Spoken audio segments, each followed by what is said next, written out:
22 दिनों से जो सरकार ये जो हड़ताल चल रही है और 1 मार्च से काफ़ी जोर पकड़ा इस हड़ताल ने। और हड़ताल के बारे में मुझे ये कहना है कि हिंदुस्तान के सारे व्यापारियों से मैं अपील करता हूँ, उनसे मैं रिक्वेस्ट करता हूँ कि जो मोदी सरकार ने एक्साइज ड्यूटी ज्वेलरी इंडस्ट्रीज में ला दी है उसको 100% रोल बैक करवाना है। और रोल बैक करवाने के लिए हमको आपस में आपसी व्यापारियों को ये नहीं पूछना है कि एक्साइज ड्यूटी रोल बैक होगी या नहीं होगी। एक्साइज ड्यूटी को रोल बैक कराना है। हर हाल में एक्साइज ड्यूटी रोल बैक होनी चाहिए। देखिए सर, 2012 में जब फाइनेंस मिनिस्टर प्रणब मुखर्जी भी थे, उस समय ये एक्साइज ड्यूटी का उन्होंने बजट में अनाउंसमेंट किया था और उस समय 23 दिन तक पूरा हिंदुस्तान और पूरा ये मुंबई का ज्वेलरी बाजार कंप्लीट एकदम हड़ताल पे था और सारे प्रीमाइसेस, ऑफिसेस, फैक्ट्रीज, कारखाने सभी बंद थे। लेकिन उस समय जब प्रणब मुखर्जी ने जैसे ही एक्साइज ड्यूटी का अनाउंसमेंट दिया और एक्साइज ड्यूटी लागू करने की बात की, उस समय बीजेपी गवर्नमेंट में मोदी सरकार ने, मोदी जी खुद सुषमा जी स्वराज ने हमें उस समय समर्थन दिया और एक्साइज ड्यूटी को रोल बैक कराया। और फिर भी ये सरकार आई और अब ये कह रही है कि हमको एक्साइज ड्यूटी लाना पड़ेगा, काला धन को सफेद करना पड़ेगा। ये कहां की नीति, ये कहां की रणनीति है? मुझे ये बात समझ में नहीं आ रही बात। जबकि अब इस बजट में स्टेट गवर्नमेंट के, महाराष्ट्र के इस बजट में वैट भी बढ़ गया है। और ये बजट जब आया जेटली जी का, इसके पहले हम लोग सब बार ये बातें कर रहे थे इस बार जेटली जी का बजट काफी अच्छा होगा ज्वेलरी इंडस्ट्री के लिए।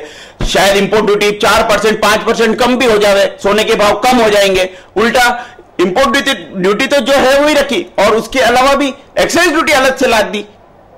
ये रणनीति सरकार की और ये सरकार का बजट ज्वेलरी इंडस्ट्री के लिए बहुत हानिकारक है। सर, मैं ये नेतृत्व मुंबई के लिए नहीं, मैं सारे हिंदुस्तान के ज्वेलर, व्यापारी, कारीगर सब एकत्र होकर, एकजुट होकर हमें एक महारैली का आयोजन करना चाहिए, एक आपातकालीन मीटिंग बुलानी चाहिए और इस महारैली मुंबई आजाद मैदान में इसका आयोजन होना चाहिए।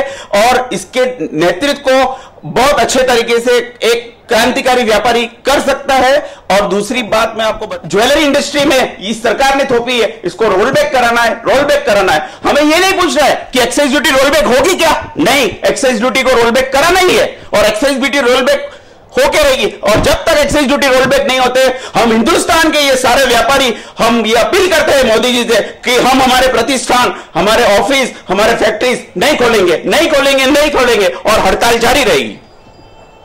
और दूसरी बात, आज की इस मुद्दे में, आज की सरकार की इन रणनीति को देखते हुए मुझे एक ही शेर दिख रहा है, वो है बाला साहेब ठाकरे। और दूसरी एक और बात मैं आपको बता दूं कि बाला साहेब ठाकरे इस दुनिया में नहीं रहेगा, उद्धव जी ठाकरे पे। अगर इस आंदोलन को उद्धव जी ठाकरे सोचे और अपने हाथ में ले ले तो ये एक्साइज ड्यूटी 24 घंटे के अंदर निकाल देगी गवर्नमेंट, सेंट्रल गवर्नमेंट तुरंत ऑर्डर आ जाएगा कि एक्साइज ड्यूटी हमने वापस ले ली। बस हमें हम सब व्यापारियों को उद्धव जी ठाकरे से या जाकर और अपील करनी होगी कि उद्धव जी ठाकरे साहब, अब व्यापारी बड़ी दुविधा में है, बहुत बड़ी तकलीफ में है और जब भी ये इतिहास गवाह है, व्यापारियों पे तकलीफ आती है, शिवसेना हमेशा व्यापारियों का साथ कंधे से कंधा मिलाकर देती है। और तो सीधी बात यही है साहब, हम व्यापारी अभी पिंजरे में फंसे हुए और शेर एक ही है, वो है उद्धव जी ठाकरे। और हिंदुस्तान के सारे व्यापारियों से, हिंदुस्तान के सारे बंगाली कारीगरों से, हिंदुस्तान के सभी कारीगरों से मेरा यह अपील है कि हम इस तकलीफ से, सरकार की रणनीति से, सरकार की नीति से बाहर निकलने के लिए हमें उद्धव जी ठाकरे का साथ ले सकते हैं।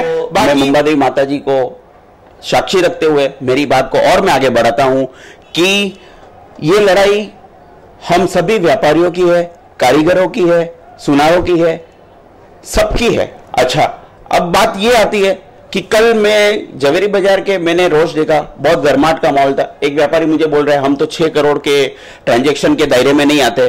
पर आप 6 करोड़ के ट्रांजैक्शन के दायरे में आप नहीं आते हो, लेकिन आप एक्साइज एक्ट के अंतर्गत किसी भी तरह से आप उस दायरे में क्रॉस इंक्वायरी में आते हो। यह बात अच्छे से अच्छे तरीके से आपको समझना है और सोचना है कि आप ये बोल रहे हो कि मैं 6 करोड़ का मेरा टर्नओवर नहीं है, ट्रांजैक्शन नहीं है, हम लोग एक्साइज के दायरे में नहीं आते। आप लोग किसी भी एंगल में, हर एंगल में एक्साइज के दायरे में आते हो, किसी भी तरह से आते हो।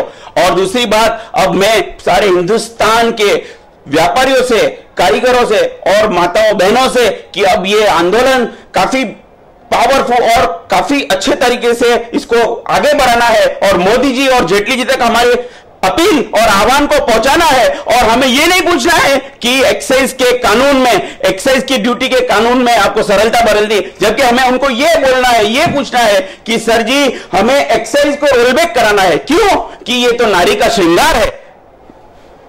माताओं बहनों, और मैं आप लोगों से और ज्वेलरी कंसर्न व्यापारियों से और दूसरे कंसर्न व्यापारियों से भी मेरी अपील है, हिंदुस्तान के सारे, कि आप सब एकजुट हो जाइए। और सरकार ने, मोदी सरकार ने जो ये एक्साइज ड्यूटी थोपी है, 1% एक्साइज ड्यूटी जो ज्वेलरी पे डाली है, इसको रोलबैक कराने में आप सहायक बनिए और किसी भी तरह से एक्साइज को रोलबैक कराना है और एक्साइज ड्यूटी रोलबैक होकर रहेगी। बस हमें एकजुट की जरूरत है, एकता की जरूरत है और सारे व्यापारी सड़कों पे उतर कर आइए। अब महाराष्ट्र तक की बात आवे तो विधानसभा तक, और दिल्ली तक की बात आवे तो महारैली राम मैदान से निकालकर पार्लियामेंट तक और जेटली जी के घर तक लेके चले। और हमको एक्साइज रोलबैक कराने के लिए 24 घंटे के अंदर उद्धव जी के साथ मिलकर एक्साइज को रोलबैक कराना है और उद्धव जी से बार बार रिक्वेस्ट और अपील करना है, निवेदन करना है कि उद्धव जी अब आपकी हमको जरूरत है। जैसे मैं आपको एक बात बताता हूं, आपने रामायण काफी अच्छी तरीके से देती है। जैसे लक्ष्मण जी के लिए राम जी ने हनुमान जी को बताया था कि अभी ऐसी संजीवनी जड़ी बूटी ला जो मेरे लक्ष्मण को बचा सके, वैसे आज जवेरी बाजार और इस हिंदुस्तान के लिए जड़ी बूटी है संजीवनी, तो वो है सिर्फ उद्धव ठाकरे और उद्धव जी ठाकरे और हमारे हिंदू सम्राट उद्धव जी ठाकरे। मुझे भरोसा है और मैं कॉन्फिडेंस से कह रहा हूं कि उद्धव जी ठाकरे ये काम कर सकते हैं।